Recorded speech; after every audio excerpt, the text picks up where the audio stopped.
Every year, around the Christmas holiday, magical things always seem to happen. Some things are marvelous and joyful, like visits from Santa or a snowman coming alive. Many people say they can feel the Christmas magic in the air or around them. Some things aren't so joyful. Around Christmas every year, kidnappings, murder, and suicide rates go up drastically as well.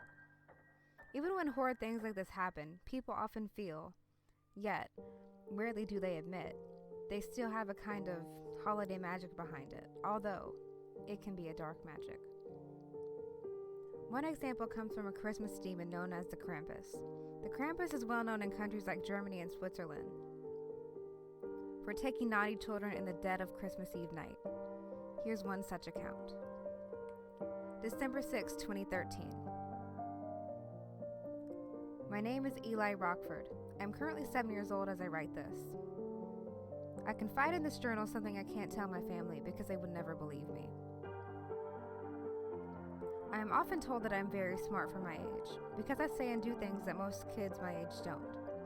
But if I tell a strange story, no matter how hard I get them to believe me, my parents and siblings say it's just my imagination.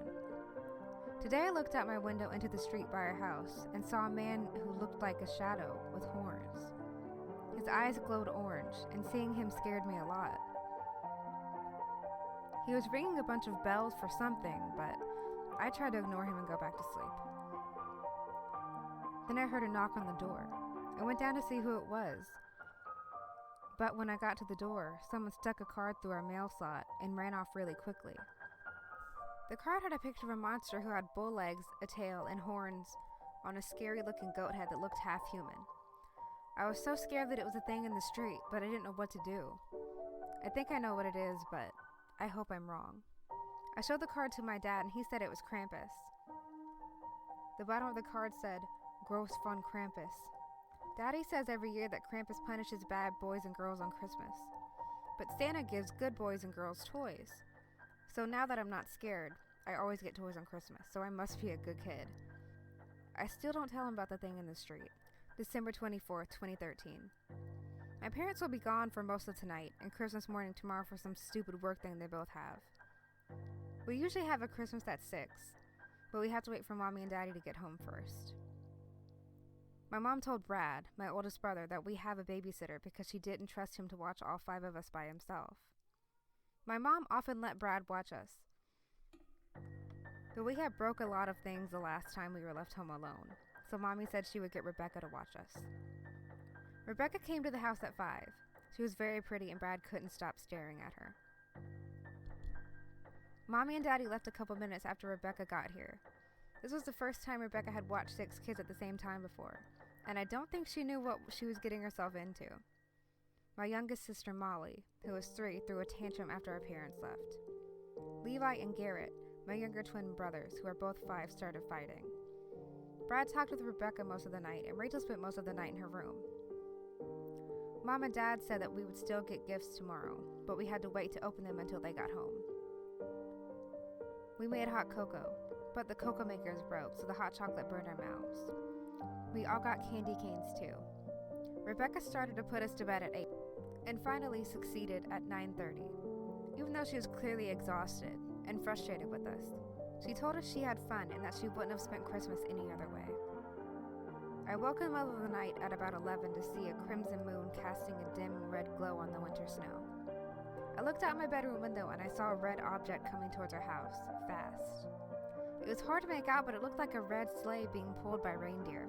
I instantly recognized it as a Santa sleigh and ran to hide on the stairs and waited for him to come down the chimney, anxiously. Out of the window to the right of our fireplace, I saw the sleigh fly overhead and heard many hooves trotting on the roof. I made sure to remain perfectly still and silent as a mouse. I waited for what felt like an eternity. White, soft footsteps echoed on the roof above me, getting closer to the chimney. I heard scuffling as ash and dust started falling from the fireplace. Soon 2 black boots landed. Then the rest of jolly old Saint Nick came through the fireplace, with a bag of toys on his back. Without speaking a word, he went straight to our tree, took gifts from his bag and scattered them under our lit-up plastic evergreen, then started on the milk and cookies we left for him. I felt that I had to hold my breath the entire time I was hiding on the stairs. I couldn't believe I was spying on the real Santa Claus in my home.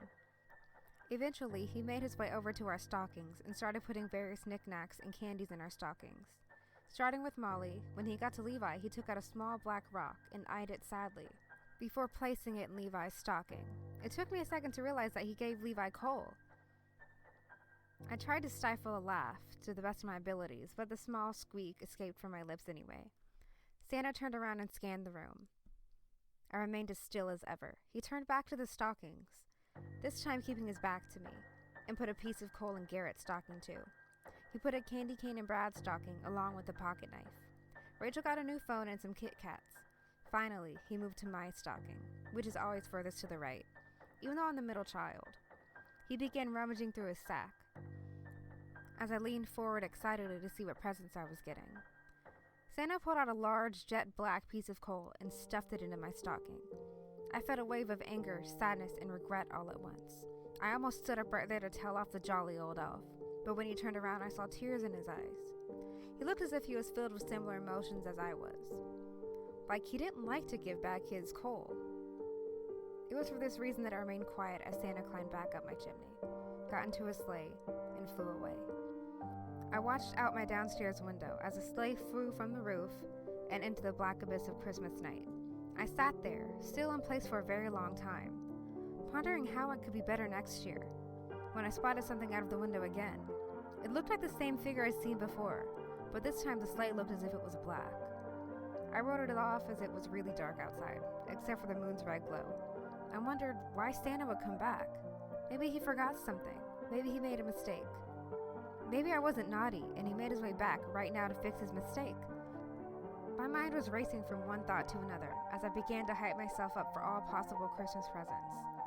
I'd stopped watching the window, and I had began to daydream about the next morning, until the hooves on the roof interrupted my thoughts. I heard loud, heavy clacking this time as he got closer to the chimney. Ash began to fall down the chimney, creating an ashy cloud around the fireplace, as what I assumed to be Santa began coming down and landed with a loud crash.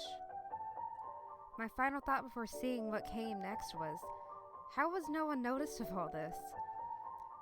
Through the cloud of thick, black ash protruded two large horns, with stripes of red and white, like those of candy canes. As the dust settled, the rest of the figure was revealed. He was pale, icy-looking blue. His beard was like Santa's except it was black and came to a point. His nose was long. His face looked grizzled, but more human than I thought. His horn looked like they'd touch the ceiling if he jumped. His body looked human in shape, but animal in appearance. His legs were twisted and ended in hooves, like that of a cow or a bull. He had a long tail. His torso was contorted, and everything but his face and palms were covered in fur. He had broken chains around his wrist, and what looked like heavy red Christmas ornaments attached to his tail by another chain. His eyes were pointed, and so were his yellow teeth. Despite his horrid, outlandish appearance, the most noticeable things about the creature were his bells that it wore, and the basket on its back that had the limp arm of a child hanging from it. The stories were true, and so is Krampus. I couldn't believe my eyes. I had seen sleighs go by, magic reindeer fly overhead, and had even seen Santa Claus himself, but none of that could have prepared me for the beast that is Krampus. He moved around the room with such speed that I was caught off guard. This thing looked about 8 feet tall without its horns, and with them he towered over everything in our large home. He made his way to the fireplace and took the coal from Levi's stocking. He rolled it around in his long, bony fingers for a moment, then took the coal from Garrett's stocking, then finally mine. He studied the coal for a moment. A wide smile full of pointy yellow teeth beamed across his face. 9 little children. I heard it say in a cold, raspy voice. A shiver ran up my spine as it spoke. I was paralyzed in both fear and awe at the creature that roamed my living room beneath me. I thought he was moving towards the tree, but it walked. It started going down the hallway into Levi and Garrett's room. I remember things my father used to say about it, that he whips bad kids, takes them away, sometimes eats them. Sometimes he shakes them and scares them into being good. All these horrid thoughts and more danced through my head as the monster creeped into the twins' room. I tried to scream with all my might, but no sound would escape my mouth. As I finally was able to choke out, "Levi! Garrett!" screams had already filled their room. Levi came running out of his room screaming his head off as Garrett followed suit. The creature's long, twisted arm reached from the room and grabbed Garrett's leg, pulling him back into the room. I stood up from my spot on the stairs and motioned for Levi to come to me. Garrett's screams fell silent. The Krampus emerged from the room alone. His nose seemed shorter now, his face even more deformed now. I gripped Levi's hand tightly, and we ran for Brad's room. I wailed on his door again and again, but he wouldn't come out. I would have tried harder to get his attention, but I could hear it coming up the stairs as each hoof hit each step. I took Levi to the laundry room and told him to hide in the laundry chute. Once he was inside, I began lowering the laundry hamper so he could get downstairs without confronting the monster. Before he was lowered out of sight, I told Levi to go start the hot cocoa maker, because I had a plan. He nodded, and once he got to the bottom, I felt the hamper get lighter as he climbed out. I heard the hooved footsteps getting louder and closer to the laundry room. I began pulling the laundry hamper up and climbed in, just as the door was violently flung open, despite the locks on it. The beast licked his lips with his long, skinny tongue as he slowly approached my trembling body inside the hamper. I began to bounce myself and rock the hamper as Krampus got closer and closer. The hamper wouldn't fall no matter how hard I rocked it, and the creature was nearly upon me. I felt its breath on me as it excitedly panted, getting further. I expected its breath to be hot, like that of a dog's, but instead it felt like the coldest winter chill, caressing my skin. I shook the hamper as savagely as I could before it finally budged. The hamper fell, and before I knew it, I was on the first floor. I crawled out of the chute and ran to the kitchen as a demon rampaged upstairs. As I came to the kitchen, I noticed no signs of my little brother, but I did see that the hot cocoa maker was on. The stomping of the creature upstairs continued, but didn't seem to be near the stairs, so I focused on finding Levi. He wasn't hiding in any cabinets, and he wasn't anywhere in the living room. I decided that he might be in his room, so I quietly crept into it slowly, but steadily. The twins' room was trashed entirely, and Levi wasn't there. There was blood on the wall. I shudder to think that it once belonged to my baby brother. A small, bloody handprint was smeared on the wall by the door. Dread was all I could feel at that moment. Dread for misbehaving all year, dread for what had become of my little brother, and dread for the silence that fell in place of hooves stomping around upstairs. I quietly and silently made my way to the kitchen and took out a large coffee pitcher of scalding hot cocoa. As I crept out of the kitchen in the living room, I had an ominous feeling of dread, as if I were being watched. I could barely see in the dark of the night, and I couldn't locate our light switches. The only source of light I had was the dim, eerie glow of the lights from the Christmas tree. As I scanned all entrances to the dining room, something moving caught my eye. The chandelier had begun to start swinging, as if something had bumped it or hit it. There was a soft thudding that accompanied the squeaking. As I looked around to make out another vague shape in the glow of the Christmas lights, I saw what bumped the chandelier. The monster was crawling on my ceiling, like a large, twisted spider. His arms were bent, looking for ways to grip the ceiling and watch me with his eyes that burned like fire. I wanted to scream at the top of my lungs at the very sight of it, but instead I held my ground. A cruel smile spread across the face of the predator who was stalking me. He undug his fingers from the ceiling and landed on the floor in front of me with a thunderous crash, mere inches away from me. This was his mistake.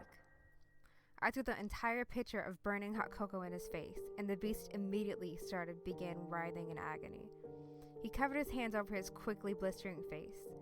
He took his hands off his face as it began to melt and peel off, the bits of flesh and blood melting away to reveal his horrible skull, with its eyes still in their sockets. It froze for a while, and for a brief moment, I was happily assured and content that the Krampus was dead. But then it only started cackling an awful, disturbingly malevolent laugh. It pierced my ears like knives, and it loomed over me to instill as much fear as it could. It was working. Before my very eyes, the muscles around the creature's skull started to grow back, and in seconds, its new face had formed. It looked more like a goat, with pointy teeth than a human, but you could still partially see it in there. Its beard was still as long as before, but now it looked almost out of place on the demonic beast's head. I turned and ran behind the Christmas tree, avoiding the abomination's lanky arms as I ran by. The Krampus immediately started coming towards the tree, intent on harming me. I pushed a large plastic evergreen on the monster and ran back upstairs to find my little brother. I wailed on my other siblings' doors, but no one would wake up no matter how hard I pounded on their doors. Everyone locks their doors in their room when we go to sleep, so we're not bothered. But the doors are also heavy, and not much sounds get through them. I began to shout for Levi as loud as I could, hoping he'd respond. Then Levi appeared at the top of the stairs. We stared at each other. He looked terrified and sad. I started to walk towards him when suddenly, my baby brother was impaled by the Krampus's horns. His body thrusted up and thrashed around by the savage creature as he convulsed and shook spastically on its horns. I've seen people die on TV before, but watching it in real life is entirely different. No one should have to go through it. My brother didn't deserve that. No one deserves that. Santa and Christmas are about love and cheer. Krampus made Christmas about hatred and retribution. I watched helplessly while the thing ripped my brother's shaking body from its horns and dropped his lifeless body into the basket on his back. The demon began to strut towards me with malice intentions, so I ducked into my mom and dad's empty room and opened the top right drawer of my dad's dresser.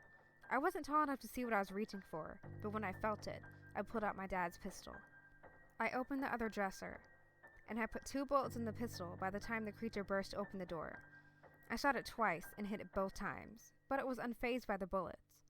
The loud noise clearly hurt both of our ears, as the monster clawed at its ears while screaming in pain. I began to quickly crawl towards the window until something long, thin, tight, and slimy grabbed my right leg and began to pull me back.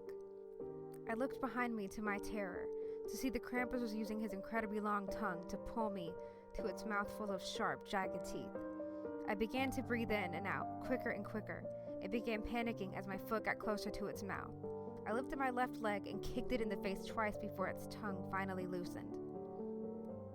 Before I could breathe, Krampus picked me up and began to shake me wildly. I kicked him a second time, this time with my right foot, and he flung me into the hallway before I began limping away. I had reached the end of the hallway when I heard a loud popping crack sound. Moments before feeling a sharp sting across my back. I looked back and saw that the holiday devil had whipped me with a whip, like a lion tamer would use. I felt the warm ooze on my back as a new pain started setting in. I started to limp away to safety when I was picked up by Krampus again. His long, cold fingers wrapped around my back and stung my cut even worse. He looked at me, right in the eye, before lifting me behind him and dropping me into the birch basket on his back. On the outside of the basket, it looks like it could only fit a couple of kids inside, but the inside was massive. I fell into a mountain of bodies. There were hundreds or thousands of kids in one basket, piled onto each other, not all alive. Where you couldn't see other kids, which made up the trembling ground, you only saw darkness. No sounds could be heard from inside, or outside really. Either kids would scream, mutter, shout, until their throats clearly hurt, but no sounds came from their mouths. Every time I thought the situation couldn't get any worse, it got worse. I waited for what felt like a millennia to escape, as new kids would fall in and join the confusion to show how much time passed. Eventually, the Krampus reached into the basket and began to pull out another child. His arm became longer as he reached into the basket and stretched out to get a panicked girl. I grabbed onto her leg and let myself be carried to salvation. When we were pulled from the basket, I let go of the kid and fell behind Krampus. He didn't notice I escaped. He was too focused on the girl. He looked at the small girl a second before biting into her flesh with his large, sharp teeth. I never knew the kid's name before the creature devoured her, but I owe her my life for helping me escape. I backed away slowly from behind Krampus as he feasted on my fellow child at its dinner table. I had no idea where I was now, but it was dark and it was cold. I think it's where the creature lives. After the monster finished eating, he picked up a small wooden box. opened the top, and spat something that glowed a bright green into it. He then took the box over to a rusted door that he opened and entered, then left a few minutes later without the box. Then he left the room, leaving the child's remains on a large platter and a rusty door to my curiosity. I opened the door to see dozens of more wooden boxes. I also saw how many creepy-looking porcelain dolls and other toys. The door behind me was closed, and I was immersed in total darkness. I got out my phone and used it to barely light my way. I walked past a jack-in-the-box with a scary face. I walked past a baby doll that looked withered and old. I found a sack doll that looked like a creepy rotting skeleton too. I thought it was like Santa's rejected toy shop until I found the word misfit, smeared in red paint, next to a clown with a skull for a head, blue eyes in its socket, and big fleshy hands. I was terrified someone else was caught in that room before. When I got closer to the clown, it jumped towards me and yelled, "Wanna play?" I got really scared and jumped back as the clown let out a scary laugh. I heard scurrying and tiny footsteps from the other toys all around. I started catching the dolls and gingerbread men turning their heads as I ran along the walls, trying to relocate the door. I found another message on the wall. "Why can't we die?" was scratched into the wall by something. I wanted nothing more than for this night to end. When I located the door, I bolted for it as soon as I saw it, but I was tripped by a toy soldier with realistic burns on half of his face. I kicked the tiny hunk of plastic away and moved closer to the door, when a deformed baby doll appeared from the darkness and sank her teeth into my leg. I felt a surge of pain and fell to the ground. I furiously punched the doll's head repeatedly until it unlocked its teeth from my flesh. The porcelain atrocity scurried off as the other horrible toys danced around me in the darkness. More and more of them kept popping out and coming out of boxes, like the one the Krampus spat out the glowing thing into. And the toys began muttering words, but I couldn't make out what they were saying. The muttering got louder and louder until I understood some of their words. "Feel our pain. He killed us, but not entirely.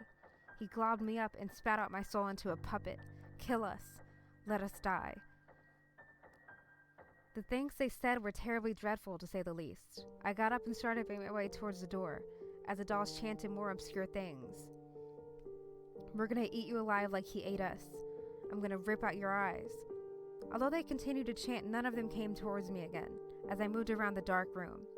I saw a small toy skeleton in Santa's clothes, with the beard move by. A puppet with many nails sticking out of its wooden head strung up to the ceiling, moving and wrestling around its strings. I spotted a stool that was pulled onto a workbench, with tools and a teddy bear on it. The teddy bear had real bear claws sticking from its paws, and real human teeth in its mouth. I reasoned that this was Krampus' demented toy shop, and decided to leave before it was too late. I walked past the bench to the door, and started pulling on the rusty metal handle. The door was extremely heavy, but slowly budged and started opening as I pulled back with all my might. Light began to bathe the room, and the misfit toys dashed to the shadows to avoid the light. I ran from the dark room, closed the door behind me, and leaned on it for a while to catch my bearings. I looked around at the only other room in this place that was familiar to me. I went by the long table the monster ate the nameless girl at, trying not to think about it. Trying to think of something, anything to distract me from the horrors I had bared witness to on the most unsuspecting and happiest time of year. I walked to an open door and poked only half my head out to scan the perimeter of the room. It led to a large room that had various whips, saws, and various other torture devices. I crept in and kept to the wall. I spotted 3 dark wooden doors amongst the darkness and concrete walls. I also found a window, and the snow was falling outside so slowly, so peacefully. 2 doors were on one large wall, opposite of the window, and the other was on the wall to the right of the window. I first tried one of the doors on the long wall, but had decided beforehand to go to the door right of the window, thinking it would lead me closer to the door, or something. The walls were lined with racks, and racks were lined with hellish masks. Some had horns, some had long serpent tongues sticking out, some had teeth, some had patches of skin, some had antlers. One was a wired skull with antlers, and the antlers had lit candles on them. It was so strange. The room was so large. And the other door led to the same room. I left without moving the door, in fear that closing the heavy door will create noise and will lead the creature to me. I walked along the sidewall to avoid the equipment, straight to the only door I had left. I opened the door slowly and with caution. The first thing in the room I noticed was a strange tree that looked like an upside-down purple Christmas tree. The trunk was on the bottom, but the pine and branches looked upside down. The tree was decorated with red and green lights and small bones. There was another window in this room, but it was on the same side as the last. There was an open doorway that led to the hallway, and that teed off the two signs labeled in the directions. The right one said surveillance room, and the left one said stables. I went to the stables thinking I might be able to find a reindeer to fly out of this place with. It seems like a silly plan now in hindsight. I opened the stable door, and awful smells invaded my nostrils immediately. There was frost on the floor as well. There were 8 stables lined up along the wall to the right, each with a demonic reindeer head sticking out. Below each head was the doors to each stall, each with pendants of names on them. I read the names out loud as I started going down the row. Each deer was grotesque in their own right. 1 or 2 had exposed skulls, each had jagged teeth. Some had manes, and others had blood dripped on their fur. 7 of their eyes glowed red. Slasher, I said as I passed the first one. Wrathful. Gorgon. Putrid. Cyclops. Cyclops was missing 1 fiery eye. Rabies. Goner. The last monstrous reindeer looked like a hellish Rudolph the Red-Nosed Reindeer. His head held flames that danced from its gnarled snout to the back of its mane. Between its sharp and bloody antlers, furiously flickered bolts of electricity. I decided riding one was out of the question and began searching for an exit. I realized the only door to the room was the one that I came from. I looked all over the room for some other way, and I saw the reason for the cold. The top crease and upper part of one wall was missing and led outside. It was far too high to reach. I left the stable room and went to the surveillance room. The hinda felt icy cold as I slowly opened the door. The room was like all the rest, was large. One wall was covered with monitors.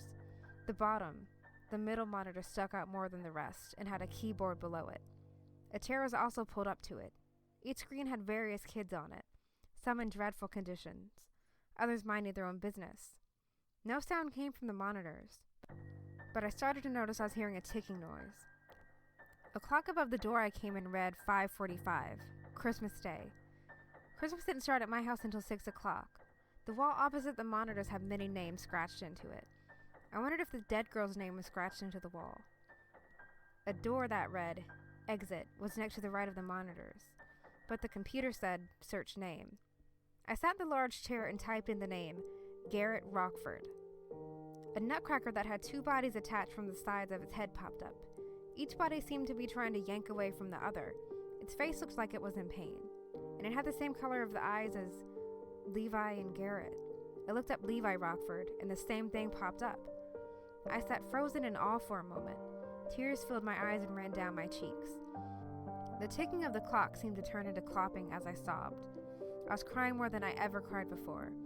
I cried so hard I began hearing a ringing. Then the chair I was in spun around and I was face to face with the Krampus. He looked menacing and sinister. His horns were partly covered in blood. His long fingers looked sharp and his eyes burned like never before. He waved his long, sharp, bony finger at me and said, Naughty, naughty. He said cruelly and mockingly. He licked his face with his incredibly long tongue, then began to wrap it around my throat. He started constricting his tongue and choked me. I was gurgling and coughing and struggling. I started feeling weaker and weaker as my head heated up and my lungs screamed for air. My vision even started to become blurred. Then I knew if I didn't do something quickly, I was going to die. I punched him in the face with all my might and kicked him back for a brief moment as his tongue recoiled into his mouth. I utilized my time and ran toward the exit. I felt the ground shake directly behind me as heavy hooves shook the floor violently in their wake. I felt the creature's cool breath on the back of my neck. I pushed the door open and ran into the freezing cold as my pursuer followed suit. I ran until I was knee-deep in snow, until a lanky hand gripped me and started dragging me back. The dark sky slowly lit as the sun started to emerge from the bottom horizon. The Krampus stopped dragging me. He dropped me and stared briefly at the rising sun. I'll come get you again. He said as he dropped my leg and retreated to his lair as I laid in the snow. A silhouetted figure came from the distance. I closed my eyes for what felt like seconds, but when I opened my eyes, the sun was higher in the sky, and the figure was closer. I could make out that he was wearing red. Then I passed out again. I opened my eyes to see an outstretched hand with a black mitten on it. It belonged to a fat bearded man with a silky hat. Santa? I inquired. Shh, child, he said in a soft, soothing voice. Let's take you home. The next thing I remember was waking up in my bed at home. Levi and Garrett were kidnapped in the middle of the night. I found out from Rebecca, Brad, and Molly, who already told our parents and the cops. I tried to tell them what really happened, but no one would believe me. They only got mad at me when I tried to explain it, so I gave up on trying to tell them. That's how I spent my Christmas.